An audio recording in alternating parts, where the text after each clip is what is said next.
शेतकरी मित्रांनो, हे आपल्यासमोर ऊसाचे बियाणं तयार करण्याचं काम चालू आहे। आज आपण ह्या ट्रेच्या मध्ये बियाणं ऊसाचं तयार करलो आहोत। तर त्यासाठी आपण ऊसाची जात निवडलेली 18121 आणि ही ऊसाची जात निवडलेली आता ह्याचे आपण ऊसाचे सगळे तुकडे करून आणलेले आहेत। पण शेतकरी मित्रांनो, आणल्याच्या नंतर ह्याचे आपल्याला बीज प्रक्रिया करणं एकदम महत्त्वाचं आहे। बीज प्रक्रिया करण्यासाठी आपण घेतलेलं आहे हे घेतलेलं आहे हुमेत्सू, इफको एमसीचं हुमेत्सू आणि त्याच्यासोबत कार्बेंडाझाईम हे एक आपण 50% वापरायला लागतो। तर शेतकरी मित्रांनो, बीज प्रक्रिया करीत असताना ऊसाचे जे डोळे हे असं एखाद्या कांद्याची बोंद्री घ्या, ह्या बोंद्रीमध्ये असे टाकून घ्या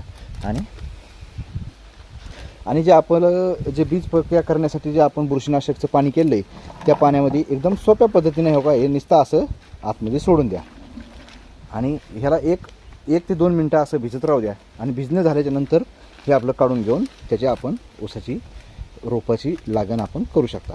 तर शेतकरी मित्रांनो, व्हिडिओ पाहिल्याबद्दल धन्यवाद। राम राम।